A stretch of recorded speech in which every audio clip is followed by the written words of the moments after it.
Hello and welcome everyone. There we go. It's been a bit. We've been hard at work in the Destiny release, so we haven't been doing our regular painting quite so much. But now we're back, and today's big project is we have a ton of prototype dungeon sets. I have a bunch of pieces. These are some of our early passes and prototypes, and we're going to be assembling a whole lot of them today. As many as we have room for, basically, slash as many as we have bases for, so that we can try out a whole bunch of different painting combinations on each of them. So, what I need to do is get a good count on how many bases we need and how many of each type. 3. I know this is a maid shop. You saw us do one of our maid shops before. It's painted just off the side there. I think we need 9 of those. Okay. So we'll do one at a time, one set at a time, I think. Keep them so we can keep track of them. It should be 5 curves and 9 bases in this particular set. You can see all the pieces sort of assembled here on my screen. And yeah, on we go. All of these pieces we 3D print ourselves on the printers that are going behind me right there. The designers you can find on our website, dysondungeons.com, under attributions. We have all of the designers listed there. And these are not the pieces that are kind of... We're working on building a store, and these are test pieces. These aren't our final product pieces. So, but because we're printing them and we need to do color tests and everything, we're going to assemble them all as if they were real pieces and get them ready to go. And we have a Patreon. Yes. You probably have heard about that. We mentioned it. The address is patreon.com/dice-and-dungeons. Yes, and Yep. And the benefit to that is that there might be a poll, you never know, but there might be a poll as to what color we will paint this mage shop. Yes, we also... The last mage shop we did... People requested white walls, so we ended up making this nice, clean white plaster wall. But maybe we'll do a poll, and maybe you can do purple walls. Yeah, purple is magey. Or red. Blue, or red. Blue. There's a lot of colors. We did aquamarine. We did a similar set, the tavern set, and green, bright green was requested, so that's how that piece and those ended up. Wood, so that's nice contrast. But we have many colors, and some of them will maybe show up on the Patreon, and you have a chance to vote on what color this mage shop. If you join our Patreon, we also post behind-the-scenes videos of our D&D prep stuff. So we do like an improv session to sort of warm up before D&D, and check our make sure all the computer side of things are working. And those little short videos are also posted to our patrons. So there's some behind-the-scenes content. Would you like me to do some of that? Sure. Alright. There's a pile of magnets. What we're doing here, since I haven't explained it, because I'm a little out of practice, I've been streaming non-stop Destiny. Non-stop Destiny for the new Witch Queen release. Almost all of that should be up on YouTube now, if people are interested. We did have a little technical issue where we didn't have game audio for like the first day, which was a little sad, but it happens. Basically, there was an update to our program that we use and for compiling video, and it messed things up, and we didn't know. One thing I'm gonna do quick is update our little. We have the little thing up in the corner, and I have not updated it, so you're gonna see it probably change. Gluing day is what I'll call it. There we go. There, that should be all nice and updated now. I spelled gluing right, yeah? You don't know? I don't know, I can't really see it from here. G-L-U-I-N-G? Yes. Nice. I'm not that out of it yet. Alright, so the very first thing, all of our sets that we produce are magnetized so that they click together. So the very first thing that we need to do when we're gluing any set is to put these magnet balls inside the bases. And you can see these sets get used on our D&D stream, which airs 2 p.m. Eastern on this Twitch channel. And then it's also on, it also gets posted up on YouTube, and we have podcast forums, and all of that's on our website too. So visit the website. Yeah. Be there. It's also where we're gonna eventually host our store, so worth checking out. Anyway, we are just getting the last of the magnet balls into their holes for this set. And once they are all in, my dad here is going to be doing a epoxy. Quick cure epoxy. I am going to be assembling all of these pieces together into a finished product. And getting up to put them in the little jig we built to square things up. Yep, I'm gonna grab that once I get the area set up for it. And we will... what are we starting with? Let's start with the round walls. There's 5 of those. Okay. Alright, so... Oh, need a paper towel. This is a fairly simple jig that we created. It's just a 90 degree angle. And that's just to make sure our walls are lined up properly. And there's not any tilting that we don't want. So I'm gonna do my best to let you see the whole process. Let me just get my area set up. I want to put down a sheet of paper or two, I think, for the drying pieces so you don't get epoxy everywhere. Okay. Does that work? Yep, we're putting them back here. No, they'll go in front of me here, right in this area. If you could get me like 2 sheets of paper. So the first pieces we're gonna make are these curved walls, which need to be paired with these floors to create the inside part of the tile. So I'm just gonna get my pieces set up. So we use a 2-stage epoxy, 5-minute curing time here on this bit here. Set these papers in place.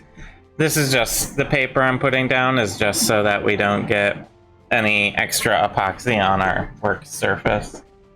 And I am putting on gloves because I invariably get my fingers covered in epoxy doing this. Mm-hmm.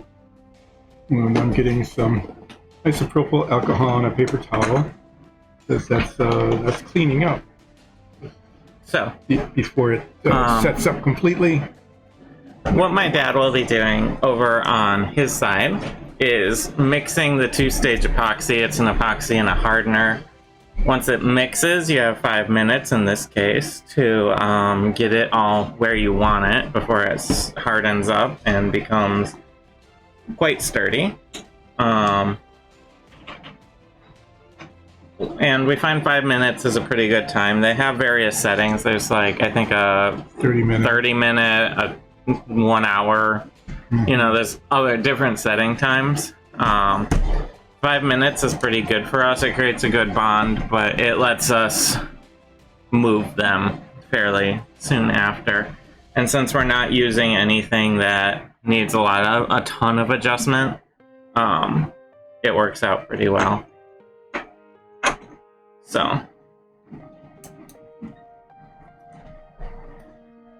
I'm just cleaning off 1 or 2 small printing errors that occurred on these pieces. It only happened on 2 of them. It's a really quick fix. There's just a loose thread. These are PLA, so it's a filament-based deposit print where it lays down a single little thread and builds it up over time. So I'm placing them roughly where they need to be, and then I'm going to use the jig here to square them up like so.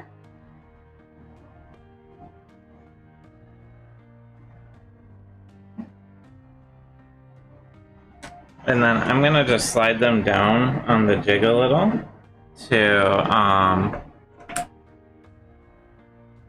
clear up space for the next one. And I like to let them set on the jig because they will,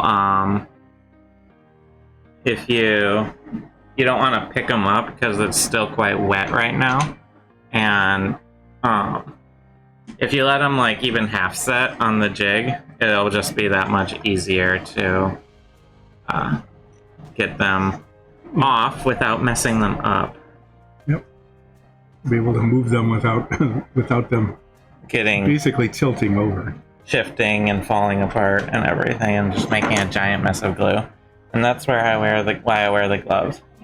And we like to do as much of the gluing as possible before priming. That way, any glue that might seep out or anything like that, it's really easy to either paint right over and it'll be invisible, or if it makes like a little clump, you can sand it down or otherwise take care of it. How much glue do you have after this one? Actually quite a bit. Alright, we can do 3 squares. I'll do some walls. So okay. My primary job is to make sure I assemble them correctly, in that like I don't have a wall upside down, a floor backwards, anything like that. Like, so for the wall tiles here, you can see that's how it's supposed to go. I don't want to do that where the tile is off.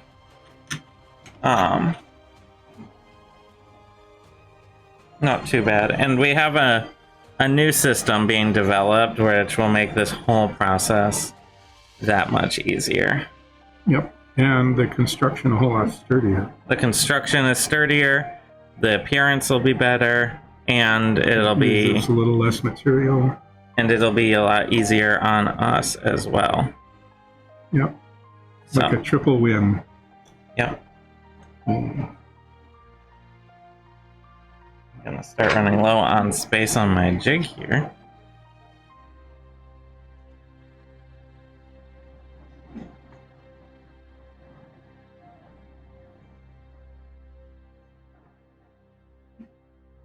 And these are our window walls. They're really pretty awesome. And final product. Yeah, you like the new format? You had mentioned that you'd like us to be a little larger, so. You got room for one more? Just barely. Okay, because this is barely enough for one more. And it's starting to set up, so I'll be everything quick. is coming together. Yeah, you said you'd like to see us bigger, so we expanded our section of the framing here. No, actually, we just got bigger. Oh, we just got bigger? No. We cast enlarge person? Mm-hmm. Okay. Alright, so these are all... I'm going to give all of these a minute to set on the jig. And then I'm going to move them off onto the paper over here. Bigger is better in 100% of situations, like the Titanic, for example, or tubes leading into the core of the Death Star. The bigger, the better. Mm-hmm. Yeah, especially if they're big enough for like a missile or even like a Millennium Falcon. An X-wing or something. Yeah. Yeah. Yeah. Don't make them so small that Millennium Falcons can't fly through. Because that wouldn't be very cinematic. So we only have 5 more in this set, huh? Yeah. That's nice. And then, but they're the harder ones. And we also, if you have extra, we have. Oh yeah. These are counter pieces, so like not counters like to counter something, but like table counters.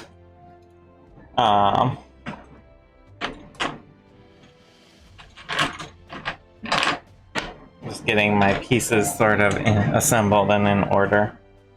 Alright. Do you think they're movable? Probably the round ones are, yeah. That'll make enough room for these. Well, the epoxy should set equally, because you mixed it all at once. Yeah, it's pretty solid right now. So, they're not really ready to, like, move, really throw around. But they're just tacky enough I can make a few minor adjustments, like that wall was drifting to the side a little. I can fix that. They're still quite sticky on the sides where the glue has come out. So, there we go. There. So we have 5 more to do and 2 counters in this set. And then once we get through this set, I'm gonna set all these pieces aside and we're gonna do another set. We have another mage set we can do, or we can switch to a different set. We have about 6 sets altogether.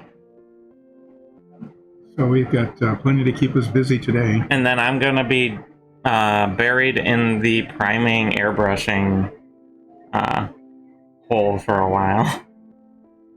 Just a lot of pieces to airbrush.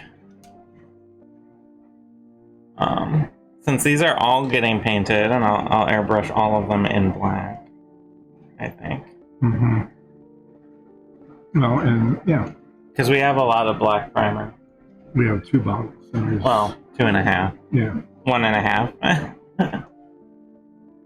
It's prime streaming content. Yeah, priming streaming content. I don't know if I can get the camera to look at my priming station, but it's not very impressive. It's like... It's a box. It's a cardboard box so the paint doesn't get everywhere else.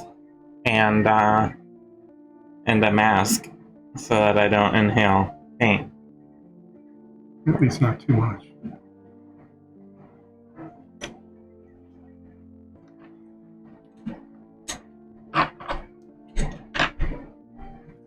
Alright, here we go again. This is the last of the regular walls. And I mean, this one has a window in it, but you know what I mean. Sliding it down. Yeah, and then they come a little more complicated. Well, not in this set. This one is the door frame. We have working doors in all our sets.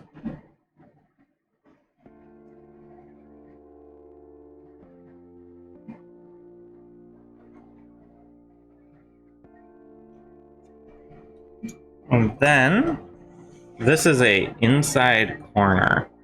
So it has the single hole, and that's a spot where the walls can meet up for an inside corner.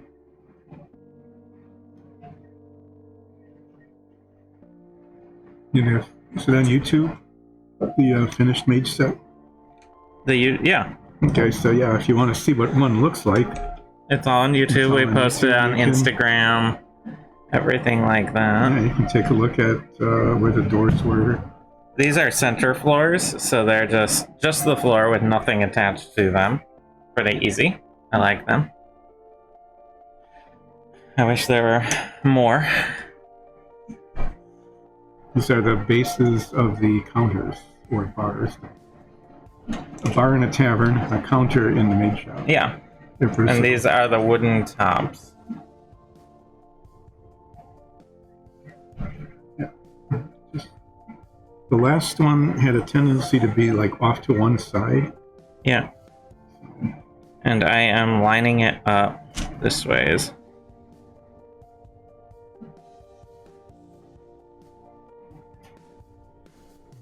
Part of the problem is you have to monitor them a little because they're sitting on a cushion of glue. And that actually causes them to drift a little. Yeah, until it sets up. It's pretty... Until it sets. Much a... And they'll actually drift on their own. Because it's sort of the tension, the surface tension of the glue will cause them to drift slightly.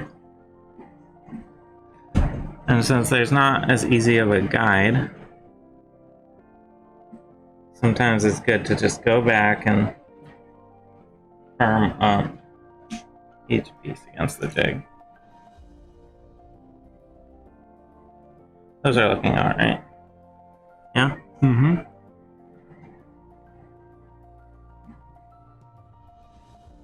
I'm gonna give those a minute to set. Give it the clamp. Clamping things is generally a very good way to hold gluing epoxy together. But when you're working with pieces like this, there's not really good clamping areas. Although one thing we could do, if we wanted to get really weird about it, is you could build like two square pieces of wood, square angles, right angles, that you can clamp together and create like a binding mold around them until they dry. But you need a whole lot of those to do that at any scale. Yeah, I mean right now there's what, like 12 pieces or something? Yeah. This door frame really likes to slide around, I've noticed. 14 pieces plus the counters, so yeah, the door frame for some reason is mobile. And this is still our prototype door frame, so this line doesn't line up fully. In our final version, we've addressed that and fixed it. You can't really see it on camera, but there was a minor issue with alignment in these prototype pieces. They're still perfectly usable for a game. If drifting is a problem, why did you get it? Why did you get the files from Nintendo? Because of the my Joy-Con actually has that drift problem. The left Joy-Con. Every once in a while, my character just, if I'm not holding it, it just goes off to the side. But it hasn't been serious enough to fix that problem. But, no, if drifting was a real problem, we would call Vin Diesel. He was the guy in the Fast and Furious movies, right? I don't know. I think that was a good... I feel like that was a solid cultural reference, but I'm not 100% sure. These guys are probably generally okay to carefully move off. Yeah, it's still a little liquid, but... Slightly tacky. Still slightly tacky. I'll give them sort of a final check and then gently move them.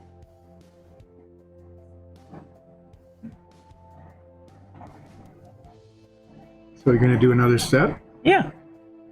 Okay. So, setting the counters over. Now, ideally, I'll be able to clear this space, but I have a huge bin of our bases here. So, what I'm gonna do is you need 1, 2, 3,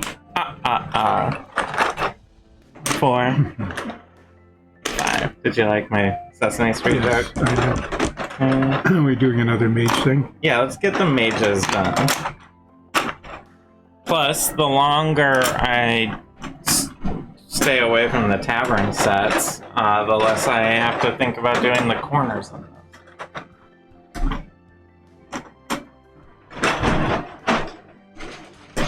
Okay. Trying to put magnets in the holes. And then Gone in 60 Seconds was better. Was that the one with Nick Cage? I don't remember. Yeah. The cars were better. I mean, the cars were really good.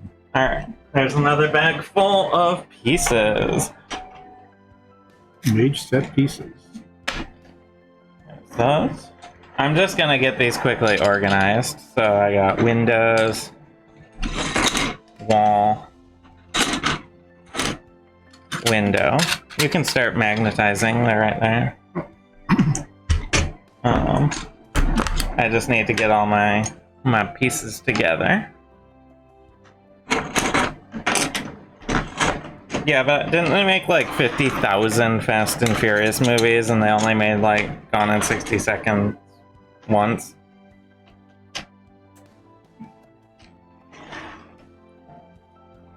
I don't think I saw pretty much any of them, but I'm not that big into cars or Vin Diesel. Yeah. Except for the Mustang 350 GT. Mustang Cobra GT 350. That's a good car. I know you like that one. I do. Which I think that one was in Gone in 60 Seconds, wasn't it? It was either, I think it was a 500, I'm not sure. Was it a 500? Yeah. See, that was the one car I really liked, so I like kind of remember it. I think it was like silver in that one, in that movie.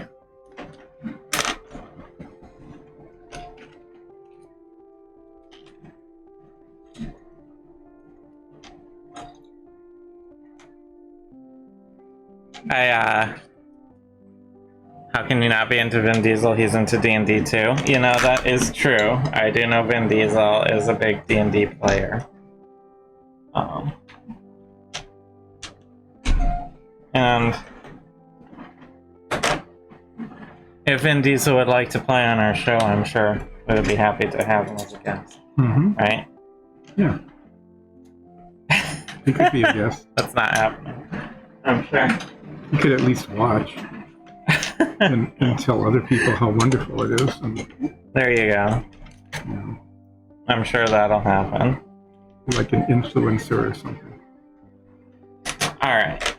While you're doing that, I'm gonna start. These pieces should be firm enough to get up and move. Oh boy, that drifted. You did it?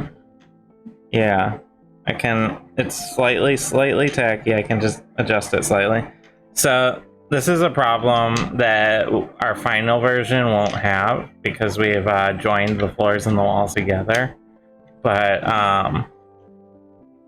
you can see there's a tiny bit of overhang. That won't destroy its playability, but it just doesn't look or feel quite as nice. But that's why we're doing tests, because that drifting does occur.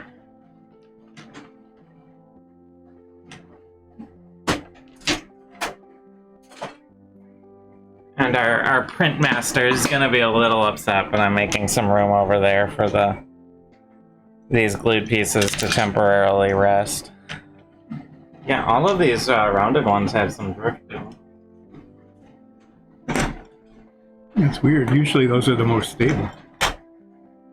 Well, they don't have a nice square angle to go up against like this. Yeah, that's true. So they just have a tendency to slide away a little bit. A little more.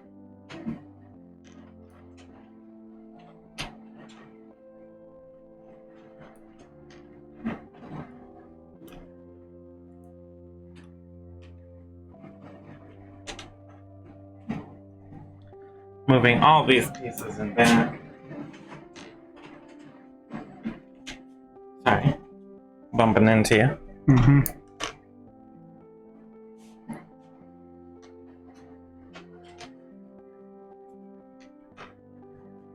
And this way it will help us avoid confusing sets. Okay, so clearly I need to watch for that drift a little more.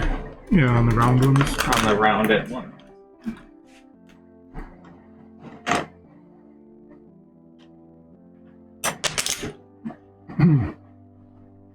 Did you lose some magnets? I did.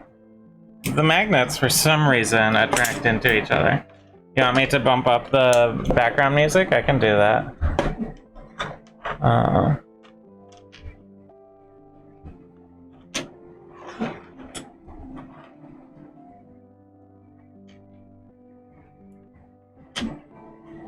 Is that better? Let me know. I can't hear what you're hearing, so if you have any requests for music adjustment, let me know.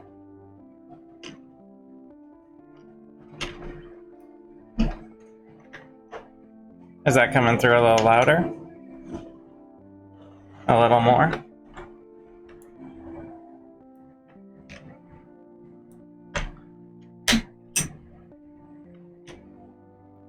Just trying to get it to drown Nikki out. Yeah, you can get a lot of attention if you spam Disney songs. That's true. Let me go in and bump up the gain slightly.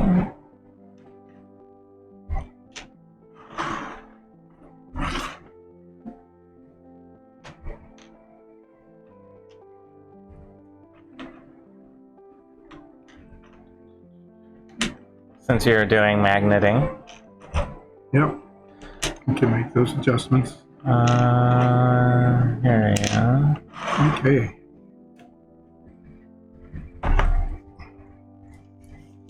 So much for the colorful part. Those magnets are really pretty colors. Back to the epoxy part. How is that? Good? Too loud? Too soft? I put it up about 2 decibels, which might be way too much. I'm not a sound technician. You're ready to glue? Mm-hmm. Alright, we'll do curves first. Okay.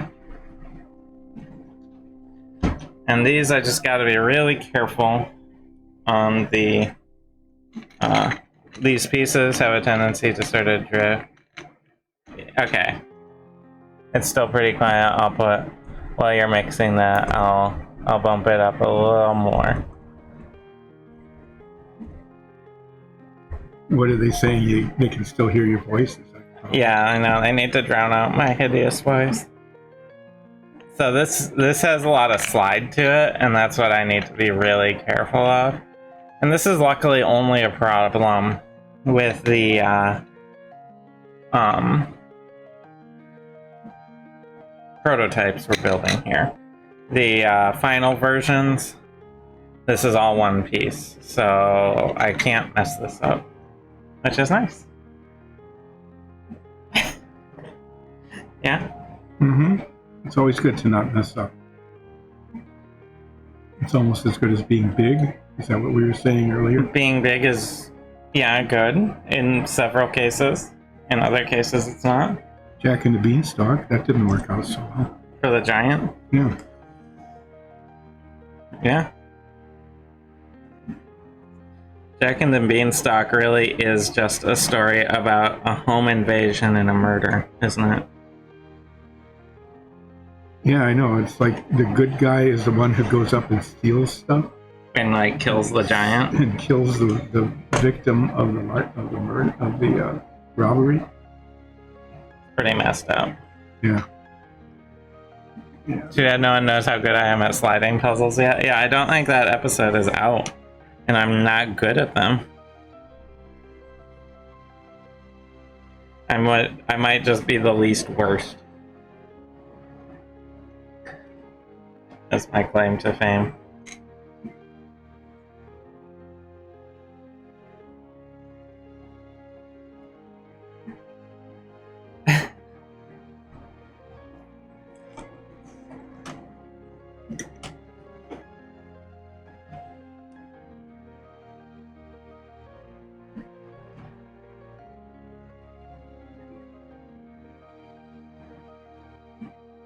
There's that tendency to slide about going on.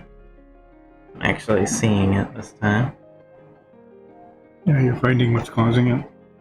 Just the general shape is honestly the biggest problem. It has this whole section that's rounded, and it helps. It helps the negative thing. It helps make the this large piece likes to slide on the cushion of glue. Okay. So I have to go back and like double check them halfway through the drying process to see square ones here. Yeah, if you have the glue, that's fine. Yep, like last time, I can get 2 out of here. I think one other thing we'll want to do is leave these to dry a little longer on the jig. Because the round ones especially. Yeah.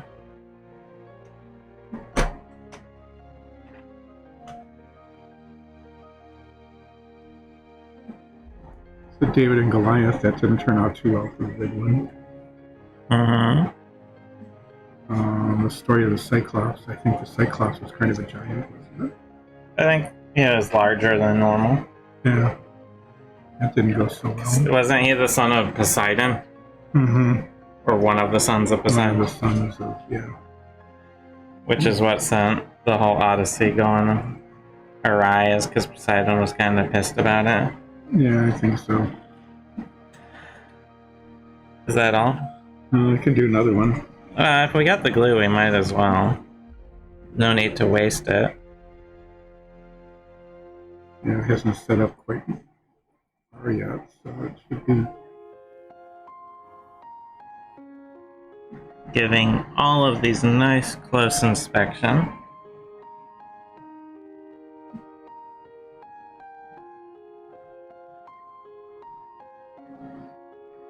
Yep, that's the end of this. I'm actually going to do the door on the tackiest glue here, because that will help prevent future, because the door also is one that likes to slide around for some reason.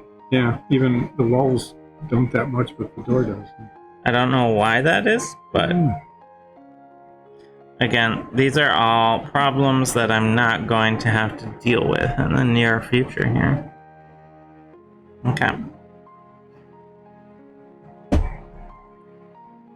Just checking for any drifting on these.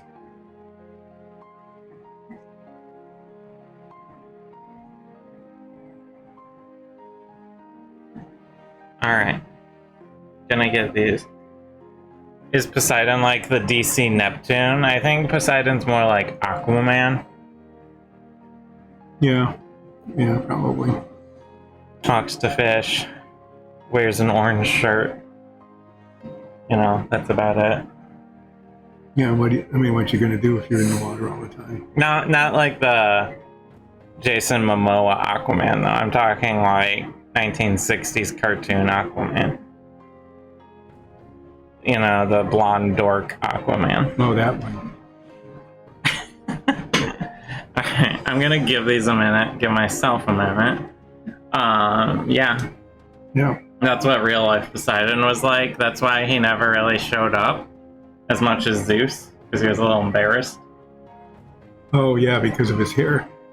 It's like Batman and like Aquaman standing next to each other. You know? So if he was in the water all the time, how did his hair stay fluffy? Like that? Oh, that was his power. That was his power. That was his main power. His hair stayed big and puffy, even though it was underwater. Yeah. Instead of getting all matted down and stringy. It was actually seaweed. Well, even that would get matted down. No, it goes. Like that. It kind of floats around in the or his head actually just had an anemone on it. One big blonde anemone. Oh yeah? Yeah. Oh, that could be. That would have been pretty. And that's how he eats too. He just filter feeds from his hair. It's handy, so he doesn't have to cook. Little known fact: Aquaman is a mollusk. You heard it here first. Yeah. Good thing you tuned in, because otherwise you'd never have known that.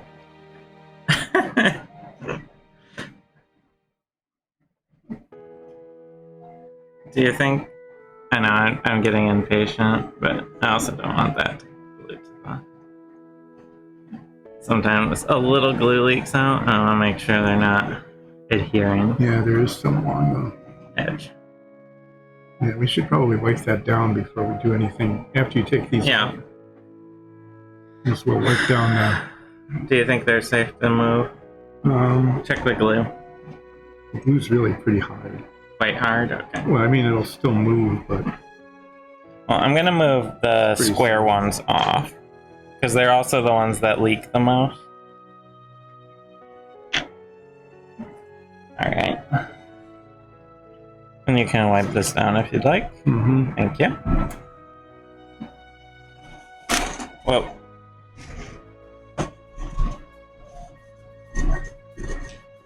Yeah, there's some glue adhesion here too on the wood.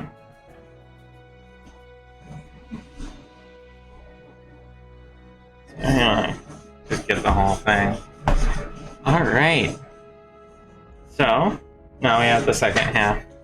We have 6 spaces and 2 counters to do. That sounds like just about enough for... Yeah, one more batch.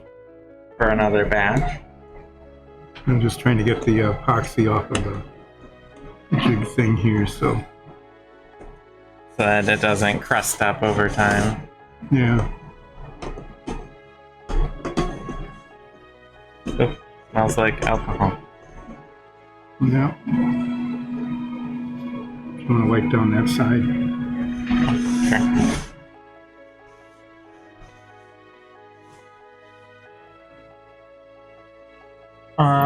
We just had a piece finish, so while you're getting that mixed up, I'm gonna pull it off and start another one. Okay. I think I just need to record some info on it. We're just keeping the 3D printers constantly in action. We're finding out what kind of stamina they have.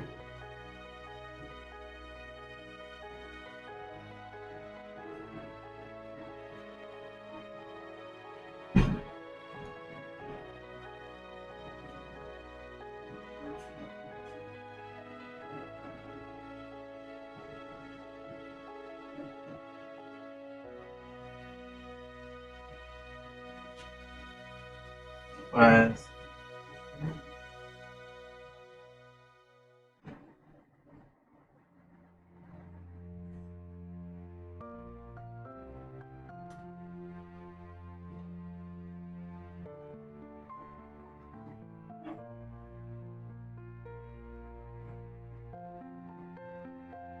So what set is being printed out now? the Necromancers set. Oh, the one with the cesspool in it. Yes.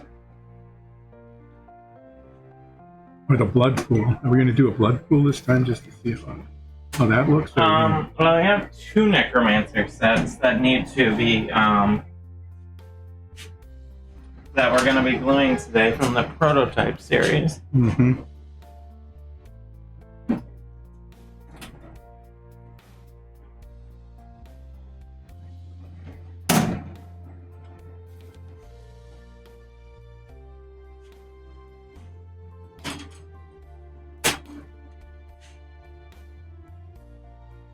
Yeah, so the one we did that you can see on YouTube has a really slimy green slime pool in it. But we talked about doing one that was kind of like blood and gore and things like that. There's a lot of great options for Necromancer lair. Alright. So, I just have to take care of that. I see you have gotten to work here. Mm-hmm. So I better catch up. Yeah, I don't have to go too fast.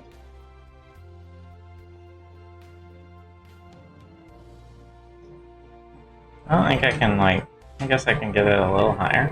There we go. Get it angled right. So that people can see what I'm doing.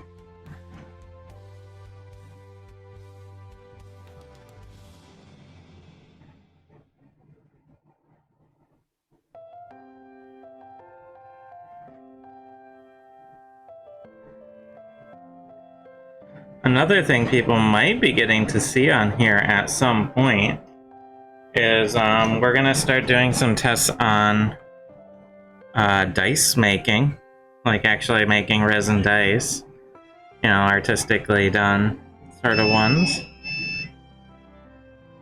And that might be a thing. We're gonna do a little off-screen testing first to see how it all works. We've never done it before. I understand the general process. Who wants us to go back to talking about Aquaman? Well,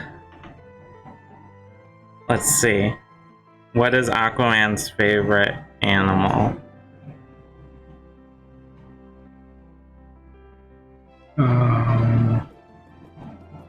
That's right, the aardvark.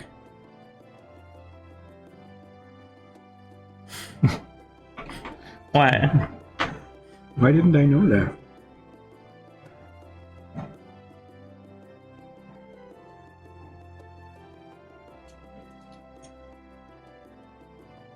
I'm pretty sure it's the aardvark, canonically.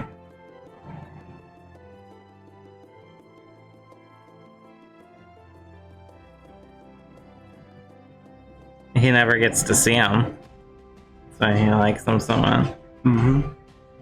Sea animals are so blasé to Aquaman. So last week.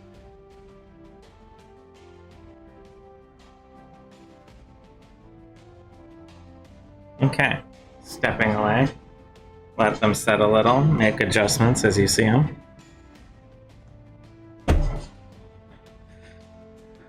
I'm very excited to get to the final versions that we're printing here. A lot of this little sort of mess around with little details won't be a thing. Yeah, squaring up the backs especially. It's just gonna be, is it square on the base? Yes, you're good. So, who's your favorite DC superhero? Well, I can never remember which ones are which. Who's your favorite superhero? Favorite superhero. No, it's not Spider-Man. Spider-Man, Yeah. Superman is too. Spider-Man's Marvel, Superman's DC. Yeah, don't like either of those particularly much. I did not ask for your least favorite. No. What's wrong with Spider-Man, though?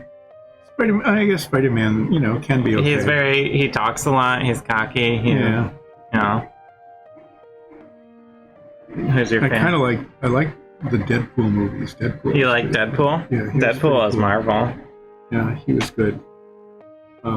Is Batman DC? Yes, Batman is DC. Yeah. Batman's better than Superman. I'm a little interested in the new Batman movie, but not enough to go out in theaters. The Batman? Yeah, the Batman. The Batman. Played by... Some guy. I don't No. know. Played by Robert Pattinson, aka Edward Cullen of the Twilight series. No, I didn't know that. And now it's I don't playing. keep up. I don't watch Twilight, so I know that you've seen it about 500,000 million times. Every time I walk in the room, you've got something on. It's good for background noise. That looks like Twilight. Yeah. Because it's all under a blue filter. No, and if somebody's got red eyes, you could always tell that. I'm not quite sure why they have red eyes. They're vampires. Yeah, is that why? They have red eyes all the time? Or just when they have bloodlust going? Regular vampires we're getting into Twilight talk now. Regular vampires who drink human blood have red eyes. If they drink animal blood, they have like a gold eye. But really, their eye color. Like a yellow gold. So does the eye color determine what they drink, or does they drink create an eye color, or is it just something it's sort so of that like the audience can tell the difference? It's sort of a measure of the amount of blood that they have in their system. So if it's really bright and vibrant, they've just fed, and it sort of fades back to black, to just like pitch black if they haven't drunk blood in a long time. So if you know a vampire that's got black eyes, they're very thirsty. Yeah, you want to put on your chainmail or something, right? Yeah. I don't think chainmail would work. No, they could get through the little openings. They're pointy teeth. Dice and Dungeons and Vampires. We could play a Vampire the Masquerade one-shot. That's a good system, World of Darkness. I played, back in college, I played a Nosferatu vampire. And World of Darkness is a popular alternative roleplay system to Dungeons and Dragons. It's one of the most popular roleplay systems past Dungeons and Dragons. It uses, I think it's D10s. Okay.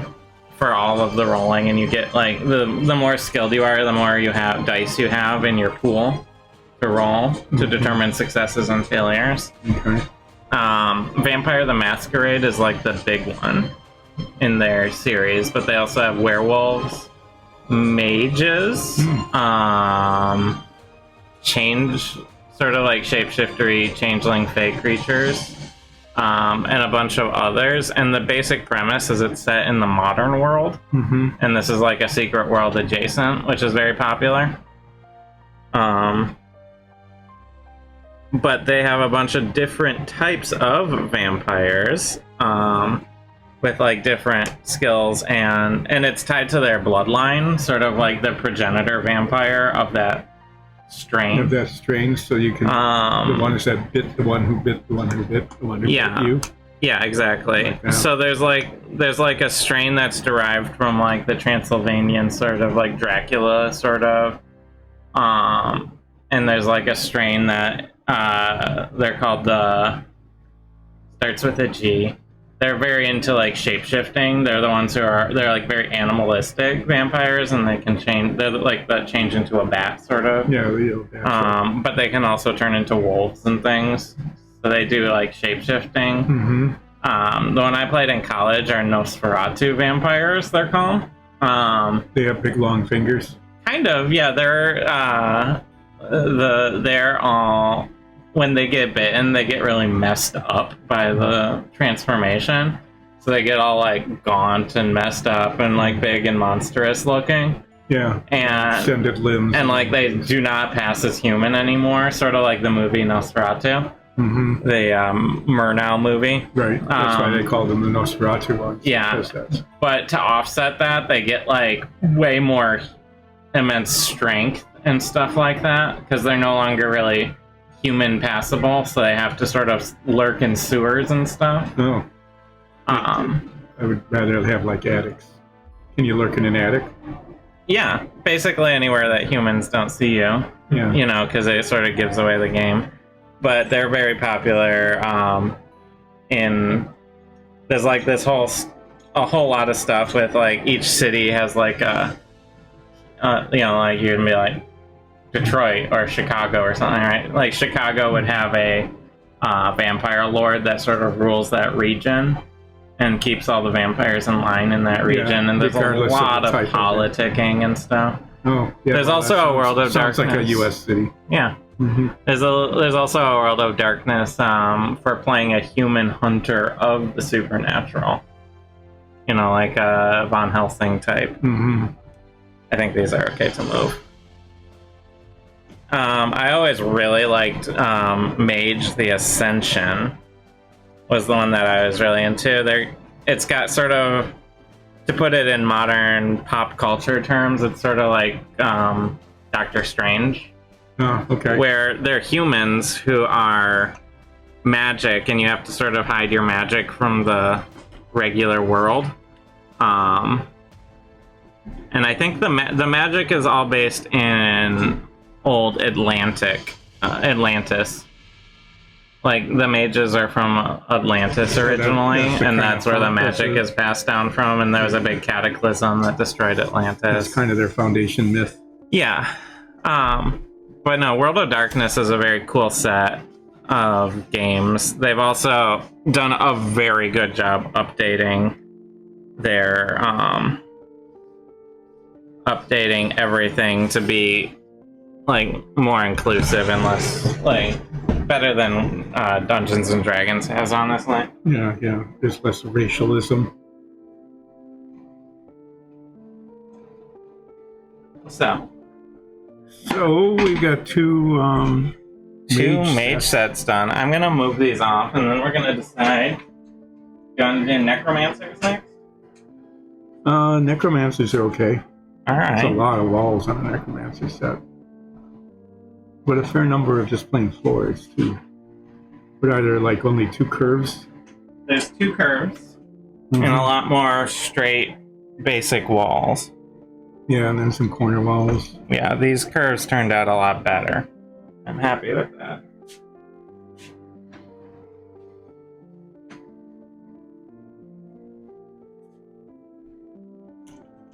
So all those envelopes over there are filled with pieces that need to put together if we've got enough bases. And we have quite a few bases. Yeah, I saw you had a lot. We are going through them fairly quickly here, but... So I'll bring the bases over. You have a count of what we need? Not offhand in my head, but it won't be hard to get a count. Count Dracula. We're talking about vampires.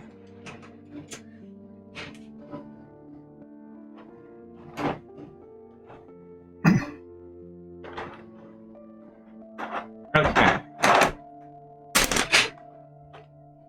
Here is a big old bag of pieces.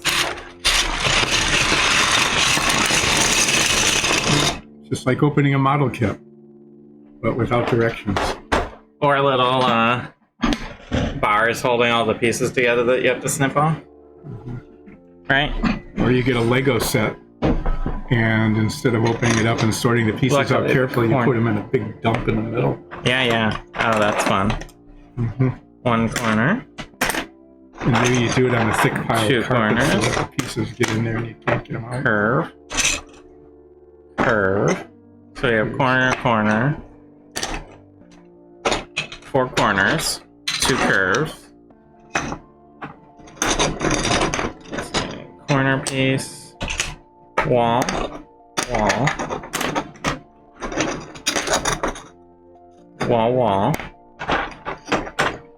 That's 4 so far. 4 walls. 5, 6 walls.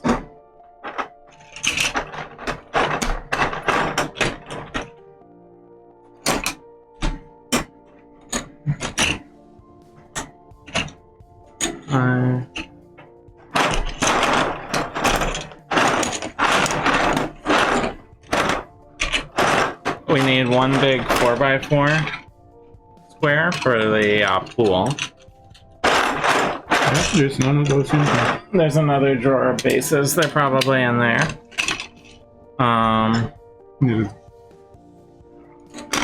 We need a 2x4 for a 2x4 for the door, 2 inside corners, so I'll need 2 more.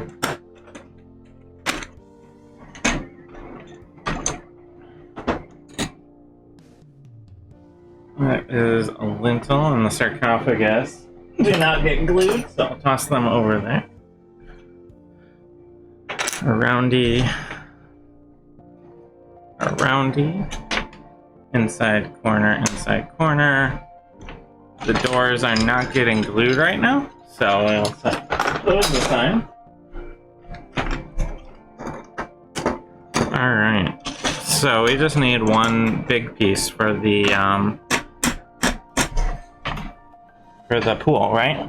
So there's 6 of those, 2 inside corners, and 4 regular corners. And 1 big one. Yep. Okay, so there's 4 of these. 4 corners. 6 walls. 6 walls. 2 inside corners. 2 inside corners, 2 curved corners, and a double wide for the double door. Okay, I think that's it then. That seems like it. So, going to get these pieces moved off to my left, where they'll be the most out of the way.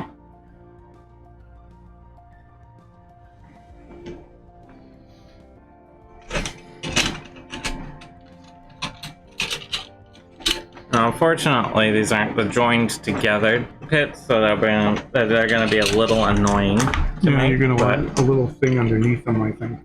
Yeah, let me grab one. We can put that on after it's glued together, though. Just so we're not trying to also... Basically, it's a little it's a extra brace support to hold up the center corners. Yeah. So that they don't sag down in the middle. And this is all for... you know, it's a pool, so it could probably sag in the middle. We can just... We didn't do it on the other pool, and that turned out mostly okay. Yeah. Well, it gets filled in with putty. And then painted, and then filled in with realistic water. So. This is our other prototype pool that we did. Or this case, this was actually a Patreon vote. We asked if we wanted green ooze or blood, and green ooze won the day. So that is what that looks like. You know, somebody who saw it online said they wanted more fluorescent paint. I don't think we have any fluorescent paint right now, but we could get some. We could get some glow in the dark paint. Oh, that would be something, wouldn't it? Let's start with the curves when we get there.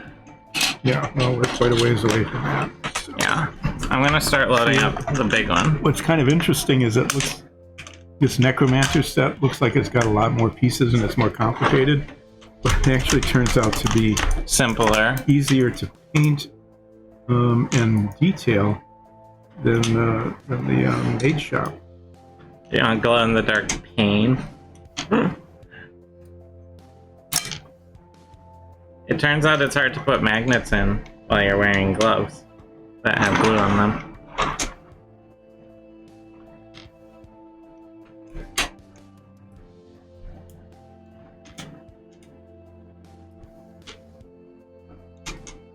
So this is a little bit of a difficult.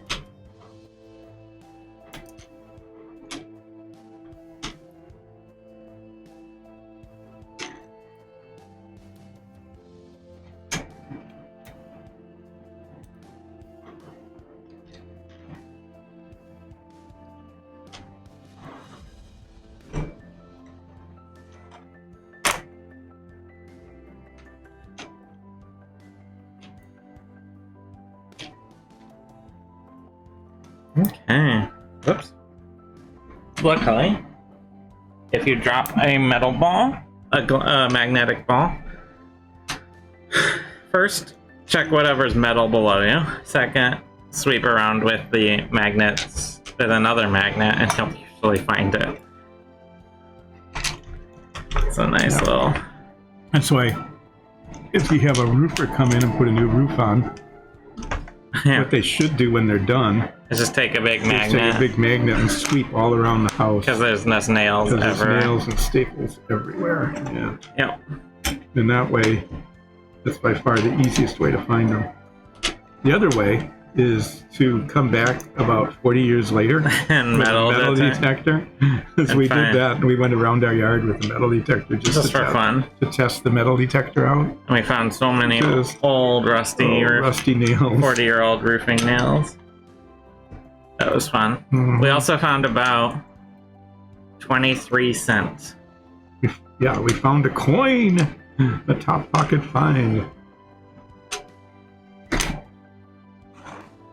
Somebody dropped a penny in the driveway and it washed up along the side of the driveway. Mm-hmm. What's amazing, though, is that when you find a coin, like no matter where it is, if it's in a treasure site or anything else, it's always like a copper coin. It's like the smallest, cheapest coins. Those are the ones that people seem to drop and not pick up. Or notice. Yeah. And you hardly ever find like a... And that's the problem. Gold double eagle or something that somebody dropped somewhere. And that's the problem of doing these with gloves on, is all of this extra give on the fingers likes to slip under the magnet. Just makes the whole process harder, but since I'm handling a lot of glue, I don't want to waste gloves. I'm just gonna get through it slowly.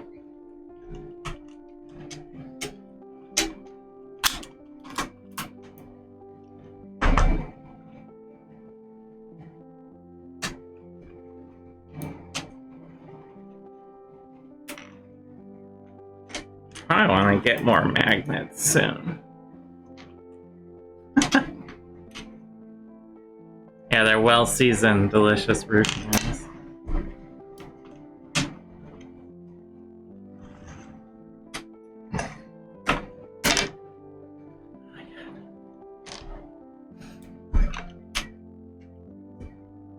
It's amazing what a thin layer of nitrile does to your manual dexterity. Yeah, that makes it feel really good to know that surgeons wear those, right? But they wear them all the time. They're used to them. Yeah. So when they're, So when they're inserting tiny ball magnets into you. Mm-hmm. Is that right?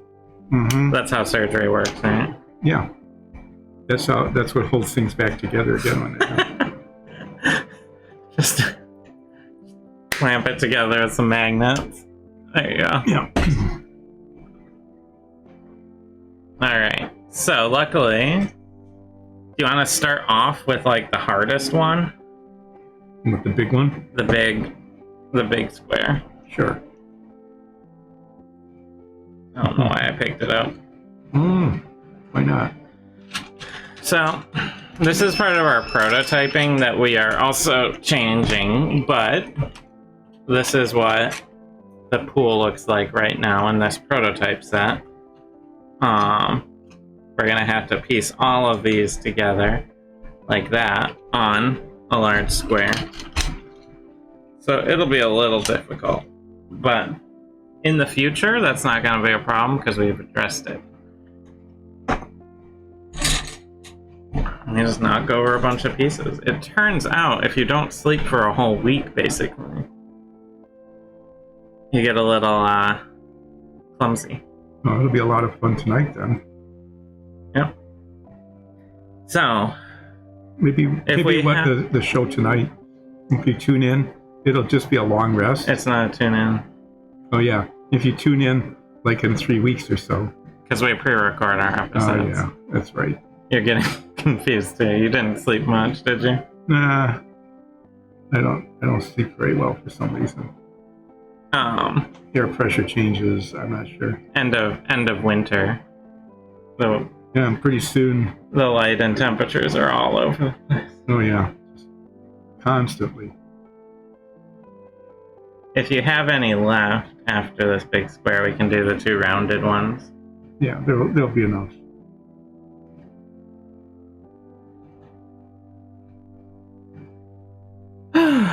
But yeah, this pool, we have a different pool actually that we're going to be using in our final version here. That is all one piece, so we won't have to be doing this, which will be nice.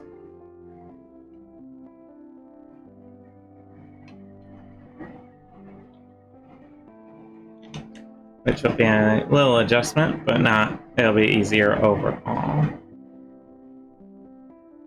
But all of these prototypes that we're putting together will let us get all sorts of color practice in to make sure, so we did this sort of dark blue black wall on the Necromancer layer before. Maybe we'll do a red wall, like a bloody red wall on this one. I don't know. It can be like a hemo Necromancer, like a blood wizard. Blood magic. Have like a bloody pool and red walls and stuff like that. But as you can see, the difficulty with assembling this is making sure all 4 pieces are simultaneously lined up on the base here. And I'm going to want to come back and check these for any drifting as I go. They look to be in the right place, but I'm sure that will change over time. Just like how the rounded walls like to drift. Mm-hmm. We have a little bit left. You want me to do 1 or 2? Can you do the door? Yeah, I can have. That's probably just enough to do the door. Get all of the weird pieces out of the way, so you can get all the regular squares done in short order. That's my thinking, at least. Yeah, so this is a double door, and it'll have 2 of these floor tiles in front of it, like so.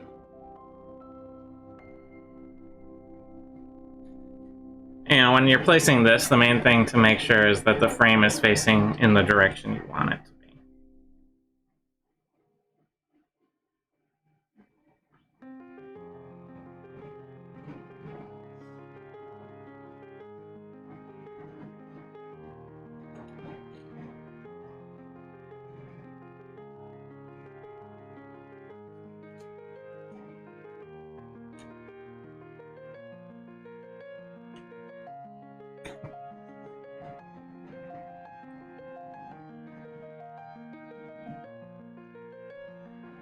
a nice part about our new system is all of this little configuring is not going to be a thing going forward.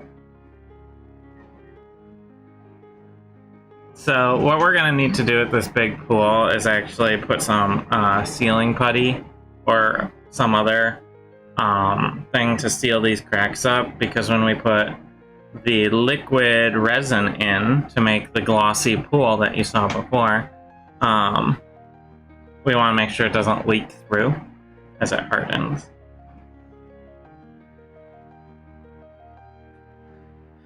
Alright, we'll give these a minute. Mm-hmm. I'll start migrate. Okay, I have glue on my gloves. Yeah, it's stuck. I'll move that one off the paper. I was just clearing off these off the paper, and the glue got to me. So there'll be 2 batches. Of squares? Yeah. Alright, that works for me. I'll do corners and inside corners, and then I'll do the stack of walls. Mm-hmm. 2 batches of 6, you're thinking? Yeah. Yeah, there's a lot of pieces in the necromancy layer, but it goes together so much. Easier. Well, it's because of the way it's painted. I don't know, we found that this isn't it. So, You know, this is what like a door frame looks like. and this is one of the paintings we did of the Necromancers. That it's a nice dark bluish. Right. But when you're painting, you have to paint the base coat, and then you have to do all the edges. And wherever there's an edge, and on this mage set, there's both the inside and the outside of the wall. Yeah, so whenever there's an edge, it just takes a lot longer to paint, because you have to use a small brush and go slowly, and you have to go back and touch up. So anyway, yeah, the necromancy layer is really a fun step, especially when you're making the pool and trying to make it look, gross. Properly oozy. You can have a lot of fun sort of swirling colors together and everything like that. So, okay, how is the tackiness on that? Can I move them? It's not quite there. Yeah, it's a little tacky, but I'd give it another 30 seconds or so. All right.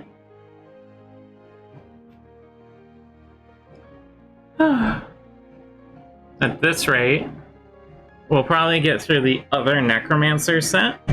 No, we don't have another 2x4. Don't have another one of those, unless there's one back there. That's right, there's another whole bin, I think there. Were you doubting our print master? Yes. Wow. No, I didn't know that they were there. Like, oh no, I'm in trouble. Don't broadcast out. Let's wipe off the thing here. The thing here, because these oozed a fair amount, because they're necromancer layer, I guess.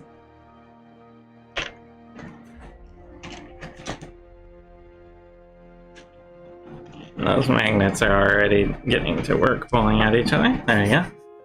Here, I'll take it.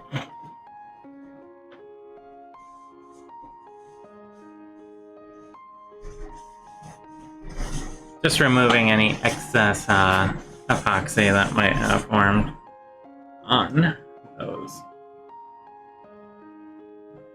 Alright, so we're gonna do a batch of 6, right? Yeah, we'll do 6. I'm gonna start enough for that. with these corner pieces, which go together just like that.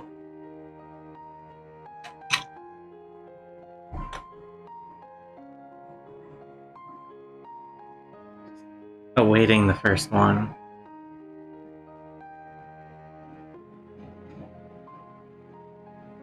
This sort of ruined stone is nice looking. It has a good feel.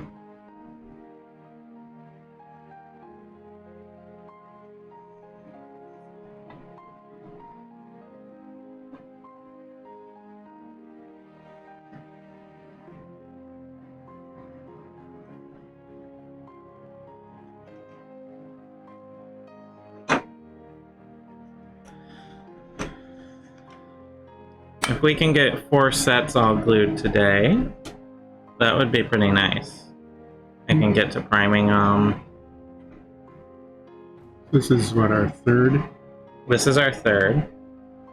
We have 2 Tavern sets and another Necromancer set that are ready to glue. We also have we almost have our new version of the Ritual set. Almost done. We just have to get that adjustment we made yesterday printed out. And we're waiting for a new type of magnet as well. Some of our designs are calling for a special type of disc magnet, and that is supposed to be arriving in the next couple days. So we'll have some testing to do with that. Alright, now I'm going to be gluing together the inside corners here,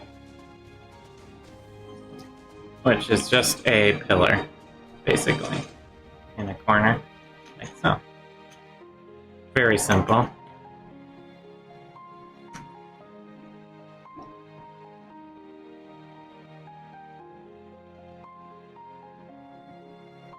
Nope, and you should be getting the new airbrush by the second half of next week. I'm pretty excited about that. The airbrush we have works just fine, but it is a little... It's designed more for model plane use rather than large-scale model, like dungeon sets. So the spray pattern is very small on the nozzle and everything. So our new and improved airbrush should let me blast through all of these dungeon sets that we're gluing right now, actually, really quick, without quite as much of a problem.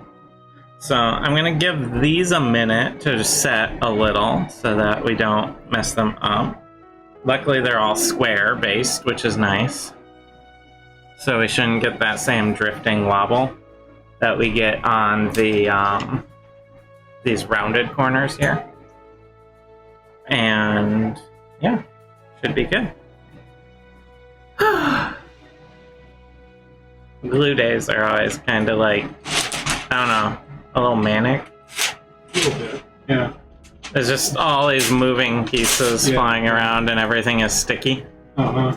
Yeah, you're moving things from one place to the other Occasionally magnets go flying everywhere as they get too close to each other.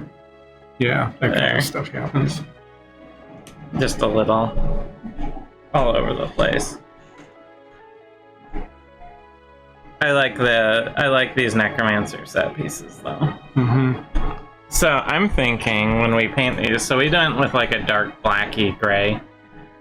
This was actually a dark blue that we put a black wash on for the previous Necromancer set tile. I'm thinking, why don't we go red? Yeah, use the scarlet red. And make like a blood stone. Is that one mostly full? Yeah. Because I don't think we've got a second one. Well, this one's pretty much completely full. Okay, that should be enough then. And I don't know. I thought we had a second one, but maybe we don't. Yeah, we might have used it. I'm thinking red with some like bronze or gold highlights on things. Yeah, like the door, instead of being rusted iron, would be like brass or something, right? Yeah, that would be pretty cool.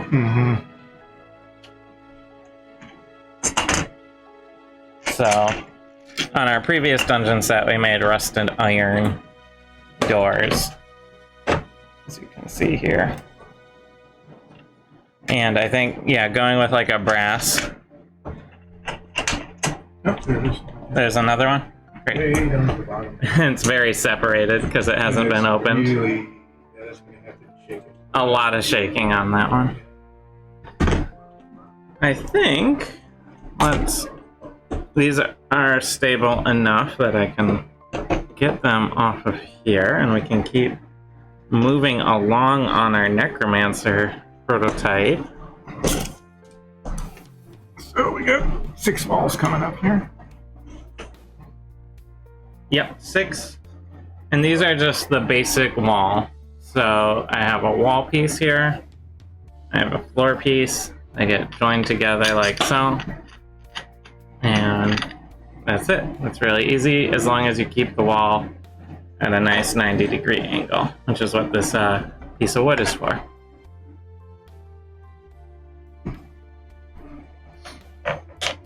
So, Dad over here is mixing together the epoxy.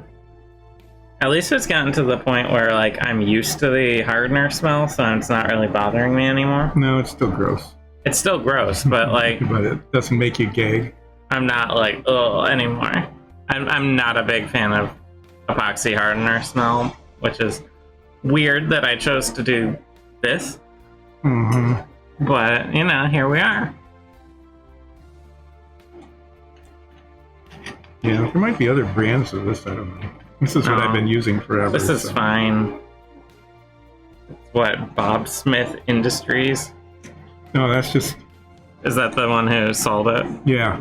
They branded their... Yeah, they let you... This particular brand, almost always, when you get it, will have the store brand on it. Interesting. So they sort of make a generic... They make a generic... And then epoxy. Sell it to, like, hobby shops and stuff? Yeah. Interesting. I know next to nothing about industrial epoxy production, but I feel like I'm learning. Yeah, I mean, it's just generic epoxy, I guess. But it's really easy to use.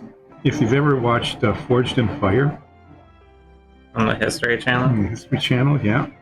They use epoxy to put the handles on, and this is what they use. In fact, I'm pretty sure, since there's such a time limit, that they use the same 5-minute epoxy. But I like that they put the 10-hour epoxy out just to mess with them. Because sometimes, like, they're in a hurry and they don't read the label, and they're like, why is this not setting? And it's like a 10-hour epoxy that's like, they just put it on the shelf to screw with them. Yeah. And then there was the episode where the guy very, very carefully measured out 2 of these.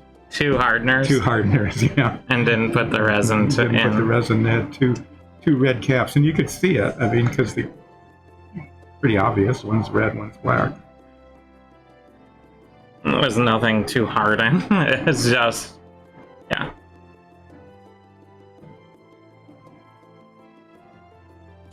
Those shows are fun because, you know, when you do this all the time, what else is more relaxing than watching other people do this sort of stuff? Mm-hmm. Right? Yeah.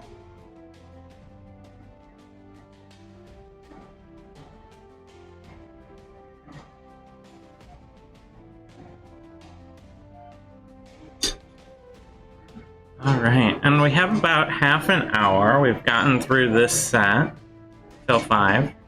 So there's time for so there should be the time 4th one, yeah. For the last Necromancer set, which leaves my least favorite, the Tavern. Mostly because of those corners. Oh yeah, painting so many corners for the Tavern set. But taverns need to have a lot of corners so cloaked figures can sit angstily in the back. Mm-hmm. There has to be a dark cloaked figure in every shadows corner. Nook. Named Strider, who's secretly king. Mm-hmm. That's his last name, Secretly King. Strider, secretly king. Mm-hmm. Alright, so I'm gonna give these a second to dry. But we do know we need 2 curved bases. Yeah, I'll get the bases. These 2 larger ones. And we need 1, 2, 3, 4. We need 12. There's 2 sets of 6 we did, right? So we need 12 of these squares. Mm-hmm. 3 of these. I got 6 here. I got 3 more. And we'll get magnets in those. Well, these set up. And then we'll be good to go. Well, we'll pull the bag out once these are off the table. Just looking at where it was. Yep. Okay. Move that out of the way. And do we have a cleaning cloth? Yes, we do. Oh, that one wasn't fully set. Let me readjust it. Yeah, this is still pretty liquid right now. I'm noticing. We're starting to move along more quickly. Yeah, I know, as we get more comfortable. Yeah. Well, let's let that sit for a bit. Yeah. We'll put that up here where it's in the way. Because they're squares, I can move them off. As long as I'm aware that they're slightly liquidy still. That will let us clean this. Clean the jig off. So, help prevent buildup of glue as it sort of slides out. As well, get some off my glove as well. I can take the big ones if you want. You want to do those? Yeah, why not?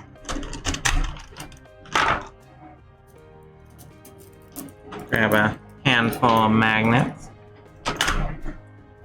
So I wonder what piece I started. Oh, looks like it's a curved wall. So we have a corner and a curved corner being printed right now of this set, but in our new style. Yeah, if they finish, you can show them off. We'll do those first, so I'll just leave them up here.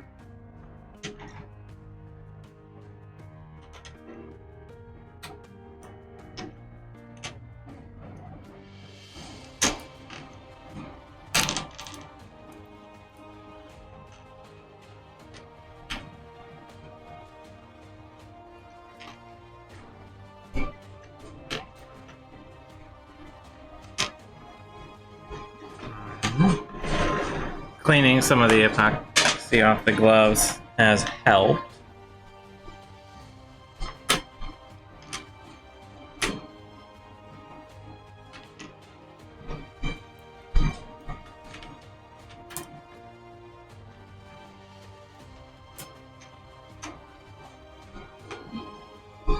Alright, one big square.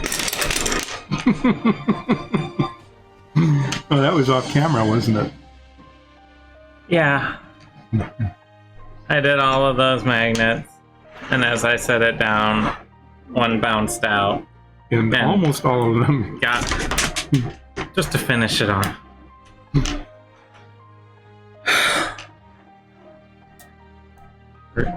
Take a second.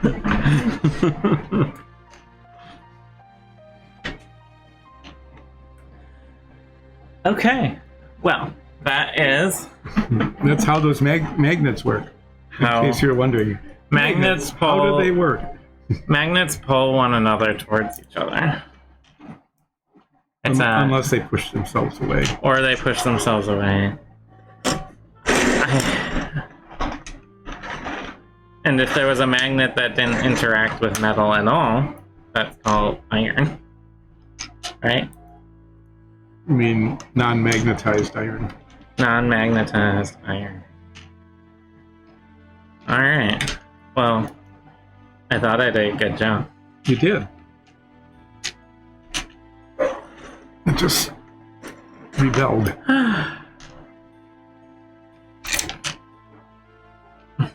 That formed a little pentagram. They're possessed.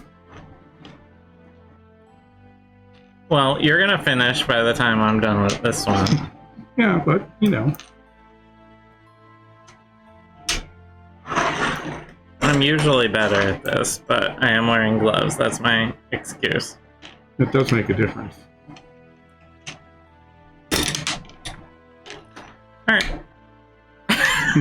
Why don't you talk to the audience and explain how magnets work?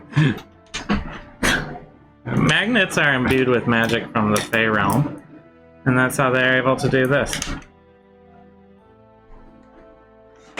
That's how they work. Yeah, you can make strings like that. See? And then here you go. There's one. Oh, there's one in there. Yeah. It didn't play out.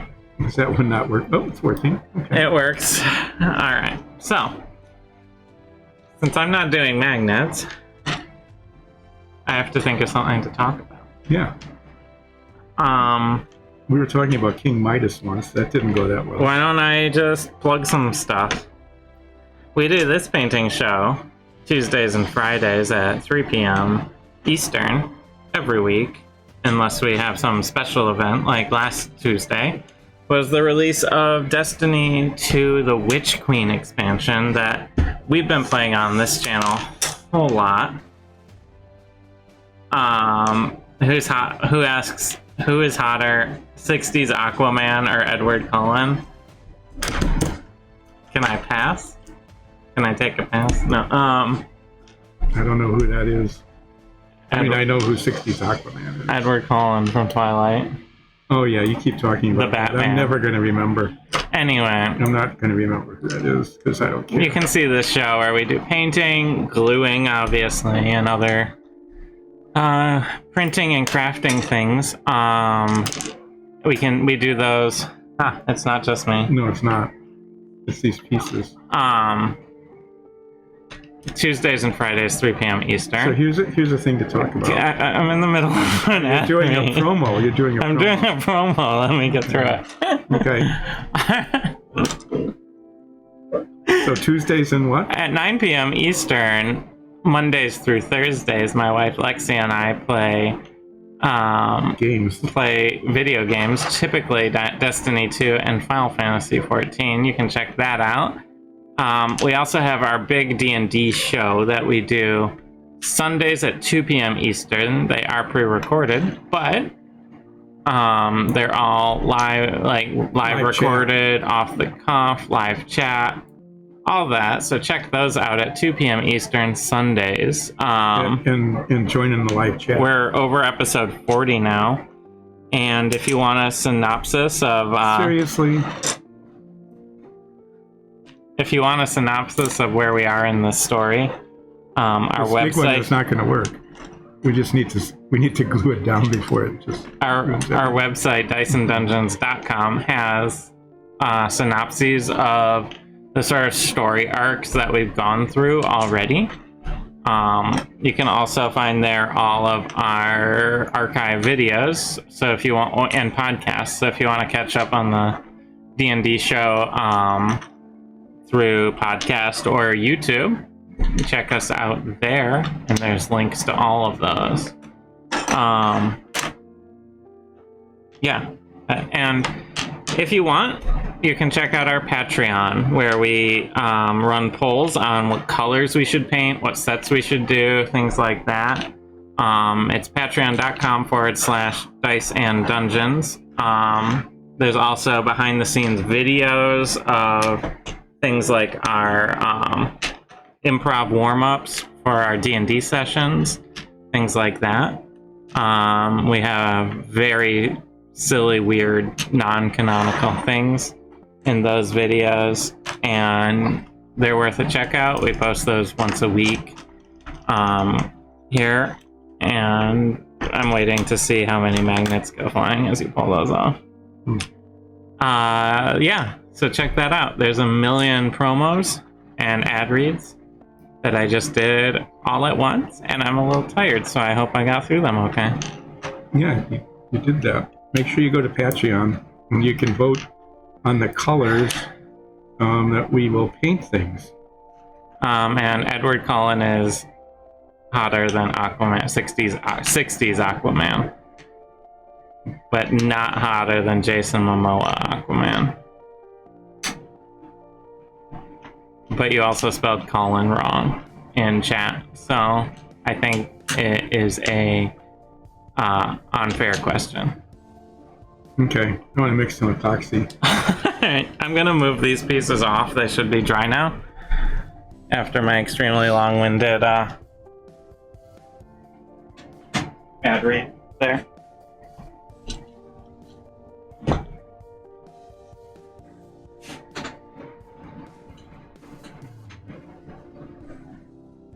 I think it's important that we have like a Mythbusters section Remember how we did one with King Midas? We raised all sorts of questions about King Midas. That wasn't really Mythbusters. That was just like dissecting the internal errors with them. Yeah. I mean, it was like when King Midas touched a thing, what is a thing? And since all the things touch everything, a lot of philosophical questions. Why didn't everything on the, including the entire planet, turn to gold as soon as you touch something? Like, where does thingness stop? Is where you're going, where you went. Yeah, there was that whole question.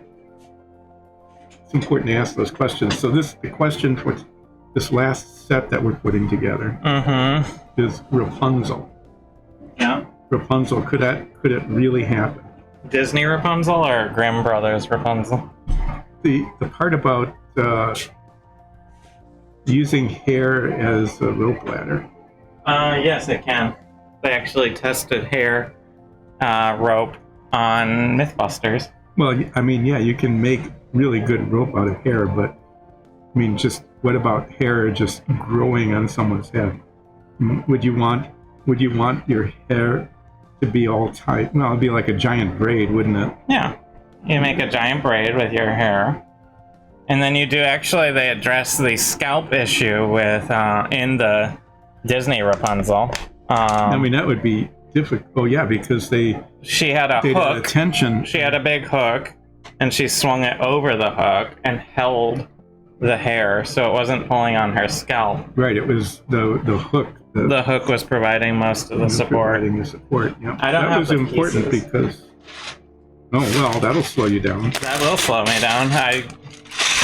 Yes, Ulseth does always talk about rope, whether it be human hair rope or not. That is the rule. I don't always talk about rope. Oftentimes I use it. And talk about it. It's not just putting your use of rope where your mouth is. You have study and practice all in one. Yeah.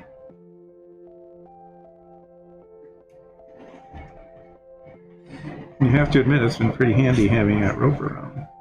Mm-hmm.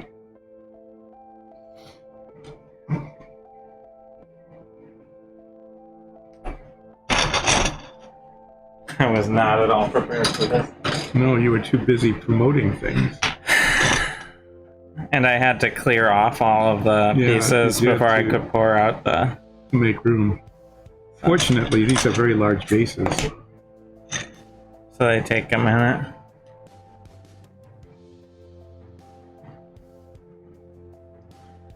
My father here's character in our D&D show, Ulseth, is famous for using and carrying a lot of rope all the time.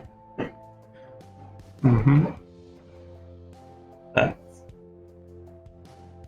That is the inside joke there. We solved the puzzle using much rope. We used a lot of rope. To sort of... I hadn't been carrying all of it. We really sort of... We didn't... Apparently, according to Lexi behind the scenes, we didn't really solve it so much as we brute forced it. I don't know.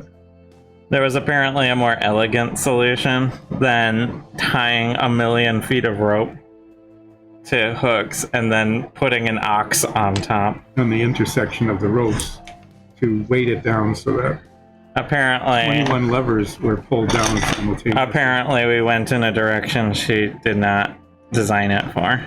Do you have enough for another piece or two, or are you good? I can get one more out of this, that's it. It's setting up pretty fast. Well, we don't have to rush it. It's alright. No, it's already going on. Okay. I'll do an inside corner, because those are the pieces I saw immediately.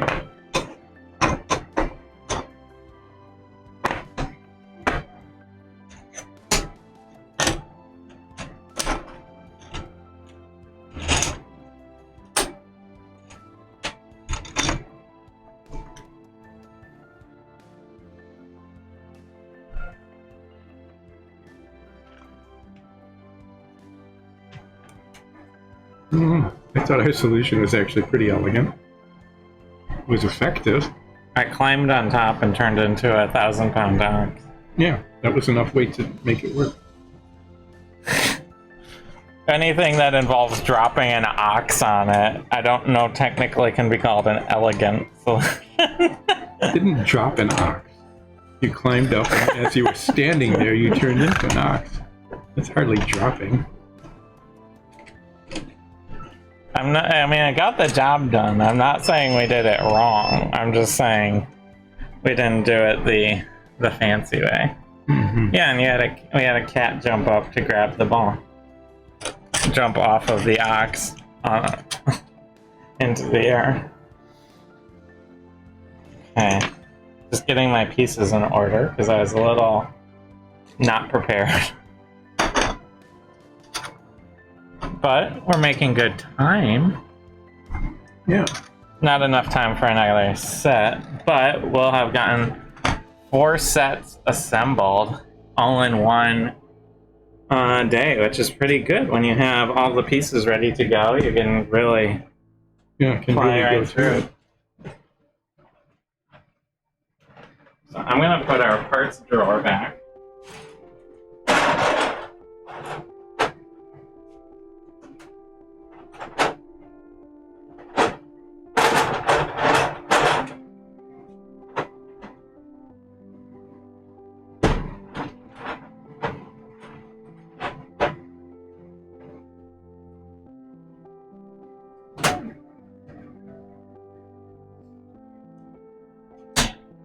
All right. You're adjusting your camera. I'm showing him all the little bases there. Oh, that are ready to go. Ready to go. Let's give these a minute though, because oh yeah, no problem. Now is about a good time where it's slightly tacky. I can check the fit, make sure they're all the orientation they need to be. They're looking pretty good. All right. Bump into it, make sure you don't screw it up. That's important.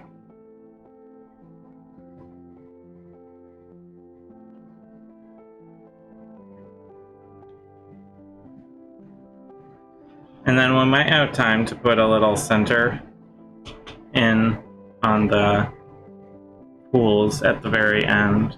Yep, we might. Did you just mix it? Yeah, they were oozing into each other. Gotcha. It's not a rush. You know, it's just like a little drop of epoxy, so if we can't use it all, it's not a big deal. There's only, it's like 11 of these left. There should be 12. Oh no, because we did one. Mm-hmm.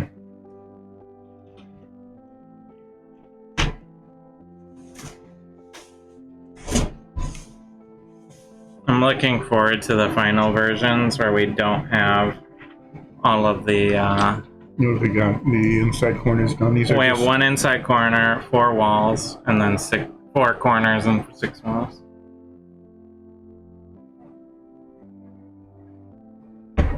Which should equal 11 if you add them together. That's good because that's how many bases. 1, 4, and 6. Very good using numbers.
Trying to make sure these are all squared up exactly correctly, so I'm focusing a little bit.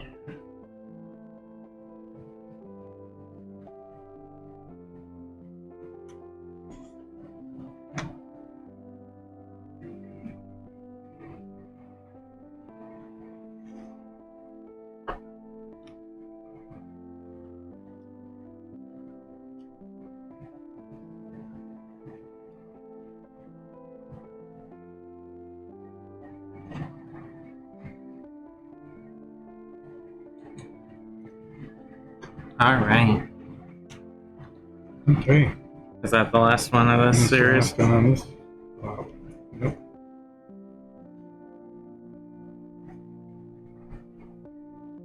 All right, let's give these a minute. Yep, we definitely will. And then we'll have just the Five walls left to do. How's that line go?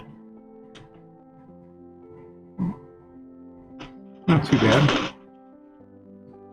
Yeah, luckily this isn't a problem in the future ones. Yeah. So these prototypes aren't. Well, yeah. And the thing is, too, that, we'll fill in the gaps. On this. Then, yeah. And then after you paint them and you put the liquid in, you pretty much, it covers the whole thing fairly deep, so. Yeah. So a lot of that is actually invisible, but that one's a little off. It's fine. It'll be fine for prototyping. We're not, it eventually gets to look like this, where it has all this resin on top filling it in, so it's not bad.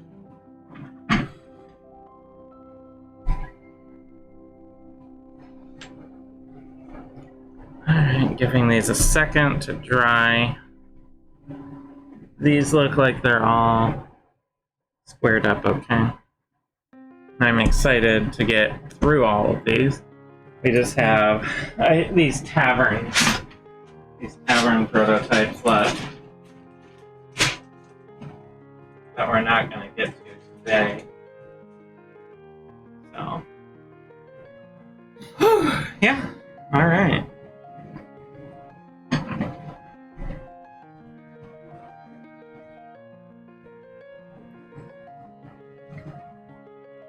So we've been joking around this ooze pool / blood pool being a necromancer hot tub, right? Yeah. So maybe we'll do a little joke one on one of our prototypes and make it a hot tub. Make it blue. Make it blue. Blue with maybe we can find a little skeleton to cut in half and have sitting in it. Maybe we could do that. I think that would be cute.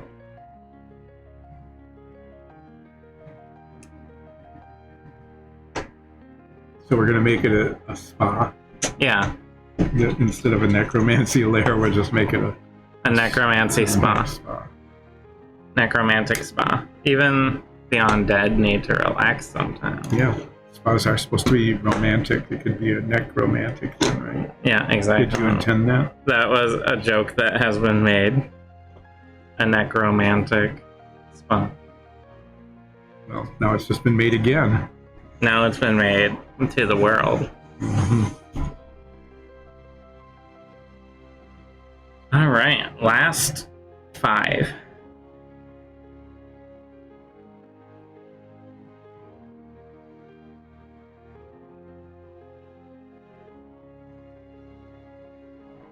Okay.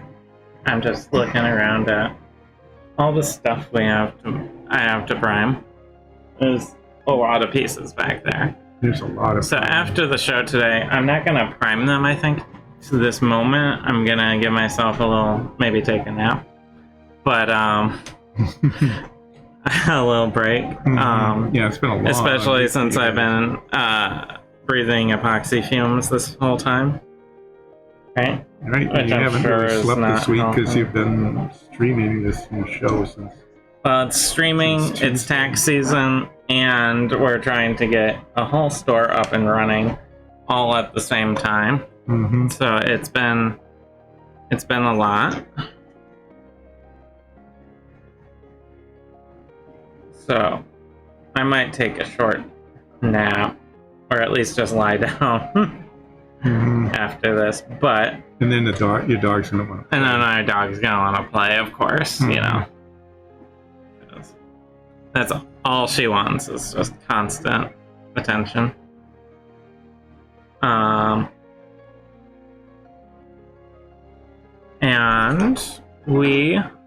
I am gonna get my area set up for a huge priming session. Yeah, so you're going to use the old one? Well, when is the new one supposed to arrive? The middle to the end of next week. I mean, yeah, I can probably wait. We'll have Tuesday. We have 2 tavern sets that we can glue for our Tuesday show. Right? Mm-hmm. There's also supposed to be another nozzle, and there's some in the box that might. I don't know, it's been so long since I used it. Give a bigger spray pattern. It's more about keeping it clean when you're doing large volume. Mm-hmm. You have to stop and clean it periodically. That's what really messes the flow up. Yeah, as the paint gums up in it. The paint starts to gum. You want to try to thin it a little? I don't know how that would affect it. So it's already pretty thin, the primer. Yeah, that's true. It's just there's so much volume going through it. Yeah, as you can see, if you look at this entire set, and we have a lot of surface area, and it has to all be covered. And we have 4 sets, all ready to be primed now, because we have just finished our last set. These just have to set up, and I start making real bad jokes when I get tired. Our cat's name set. So we have a cat named Set after the Egyptian god. I can take these off. My hands were getting weirdly sweaty after being inside nitrile gloves for 2 hours. I don't know. They're all like, yeah. Air them out a little. Smells like the inside of a glove. Smells like the inside of a glove. Yeah. All right. So I'm gonna stop this before it gets any weirder. But thank you everyone for showing up. We'll be doing this. Probably this, but with Tavern Set again on Tuesday. And we might, if we have time, even start gluing together some of our more final product. Because we should be able to get ready for that by Tuesday. So check us out Tuesday at 3 p.m. here on Twitch, or check out our YouTube channel, which should be linked on here. If you're on our YouTube, thanks for watching as well, and do all that liking and subscribing stuff. Yeah, I already did a big ad read in the middle of the show, so I'm not going to bother you with it again. Have a nice weekend, everyone. Thanks for watching. Bye.